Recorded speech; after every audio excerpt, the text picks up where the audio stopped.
Welcome back to the news at 10. Students of the state-owned Adekunle Ajasin University have staged a peaceful protest on the streets of Akure, the state capital, over the hike in their tuition fees.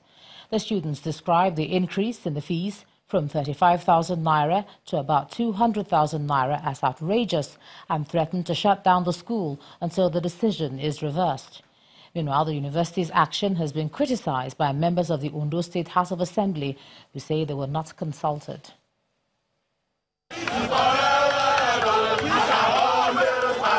Songs of protest filled the air in Akure, the Ondo State capital.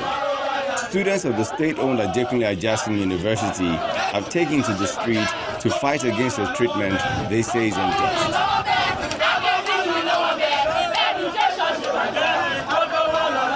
Their tuition fees have been increased by the institution. A move, they say, will do them more harm than good. Our school fee was being increased by a range of 500%, which is unaffordable for the masses. Like me now, my dad is a policeman, an inspector, collecting almost like 72,000 naira, and we are three in our family in that school.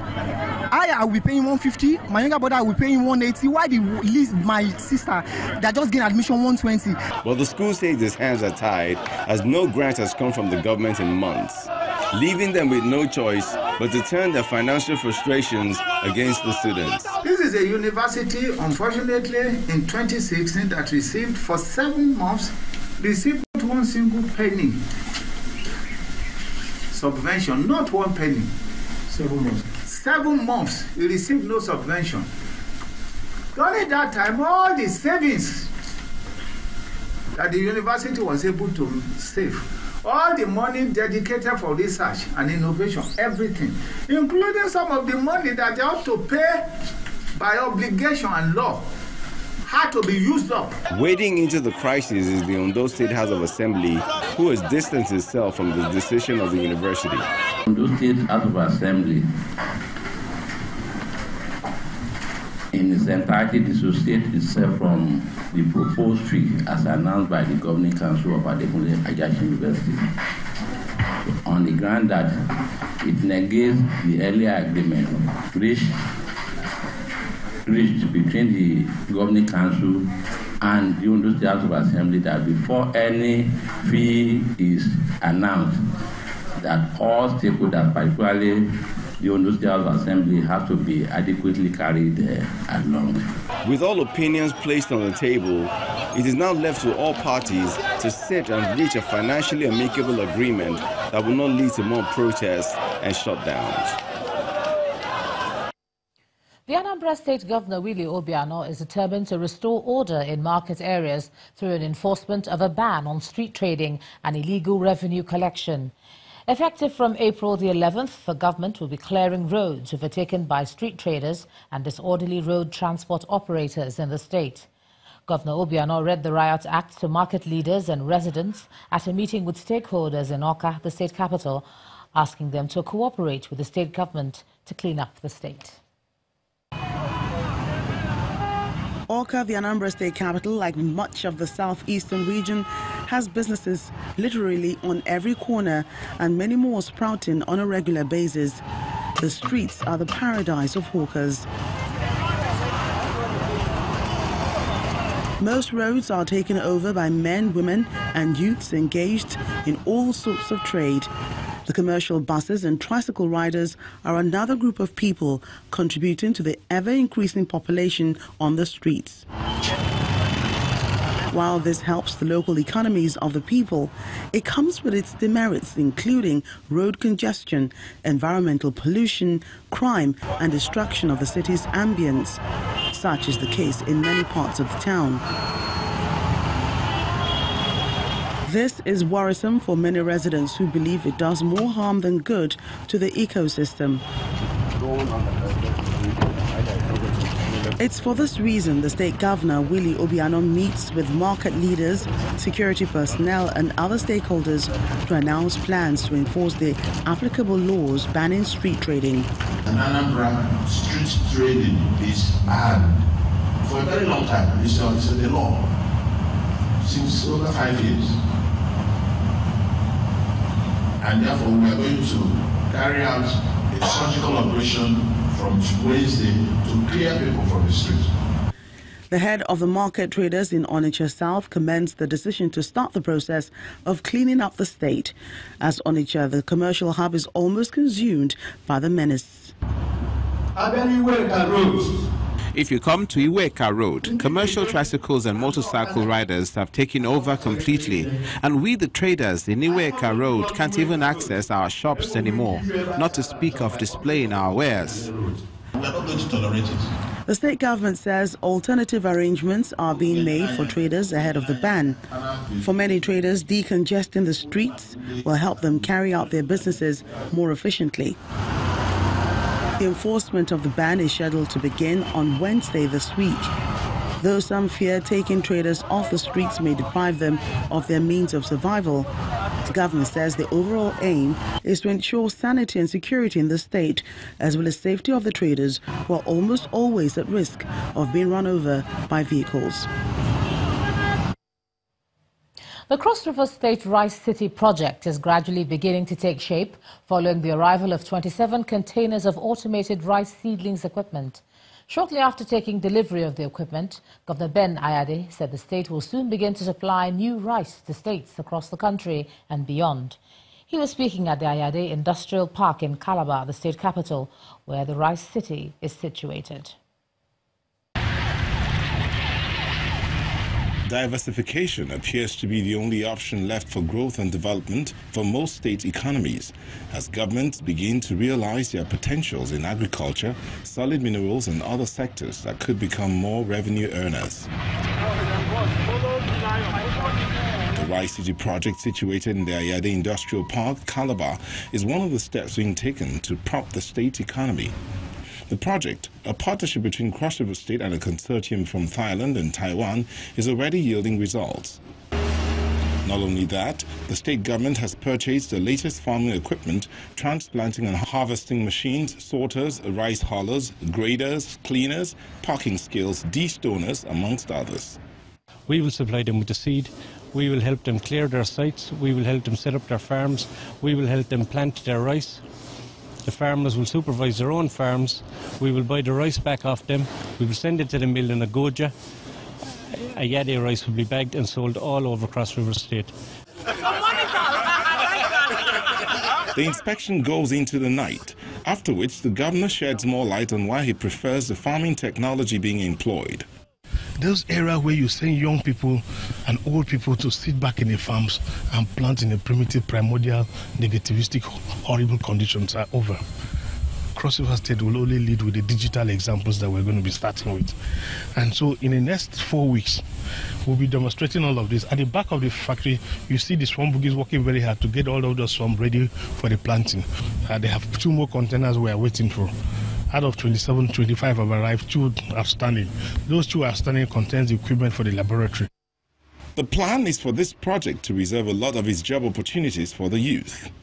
We are acquiring massive land in every local government to ensure that every young man who is looking how to own an oil well, we are giving him a rice farm or a cocoa farm. We give you the plot.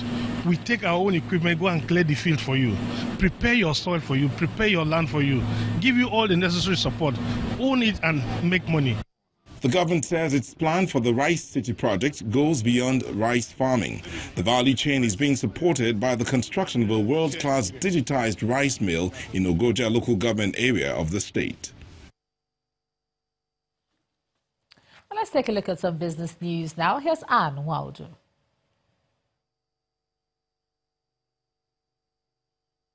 You first. First Bank.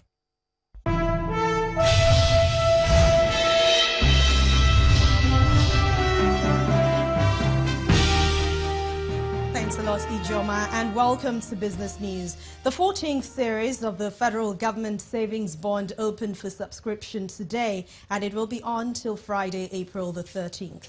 In a circular to distribution agents, The two-year paper, due April the 18th, 2020, is pegged at 10.75%, while the three-year paper, due April the 18th, 2021, is offered at 11.75%.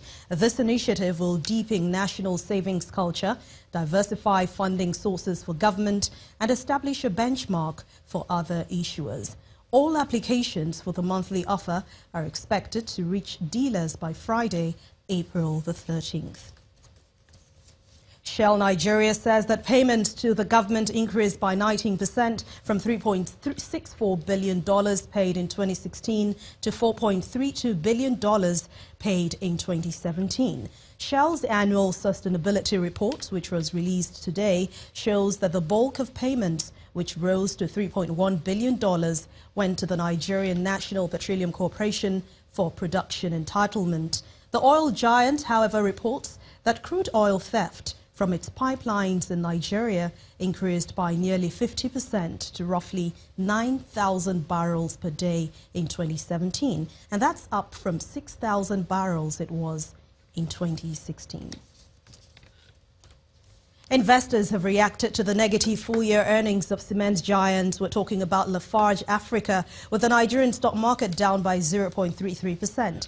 The shares of the cement maker dipped 9.73% to 39 naira 90 kobo, with a net loss of nearly 30 billion naira. Despite a 29% growth in sales last year, Lafarge Africa's gross margin declined 9.5% as its operating expenses shot up to a record 46.9 billion naira. Investors were also not impressed with Lafarge's proposed cash dividend of 150 kobo. Analysts at FBN Quest have placed Lafarge Africa's stock on neutral rating as they expect more negative market reaction.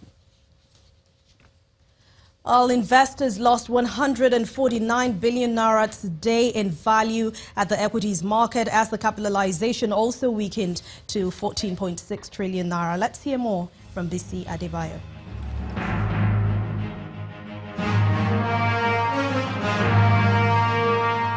Hello and welcome to the Stock Market Report. The bearish run from the last trading session of the equity market continued on Monday as the key benchmark indices posted declines of a little above 1%. The activity chart shows a trading on over 287 million shares for 4.94 billion naira, and that's a reflection of the sell-offs in the banking names. Sectorally, the insurance sector was alone in gains by 90 basis points, while all other sectors trended southward. Traders, however, continue to price in positive outlook for risky assets on the backdrop of strong macroeconomic fundamentals, downtrend of yields at the debt market, as well as lower stock prices, and all expected to drive bargain hunting ahead of first quarter results. And that's it on the Stock Market Report. I am BC Adebayo.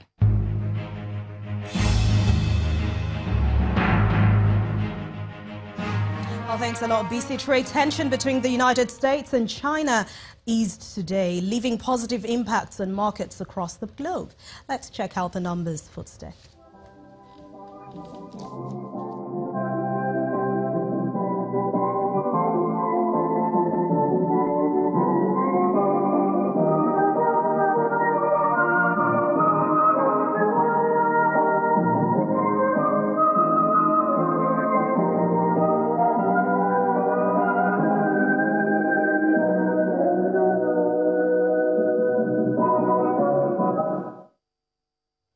With those numbers, we end business news for tonight. Thank you for watching. I'm Anne Uwawodo. It's back to you, Joma.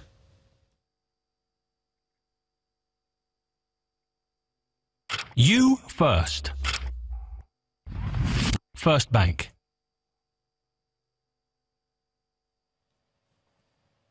Thanks a lot, Anne. Now, we're still getting reactions to the president's declaration to run in 2019. And here's one from the Ekiti State Governor, Ayodele Fayose. And he is saying that Nigeria does not need President Muhammadu Buhari as her leader in 2019.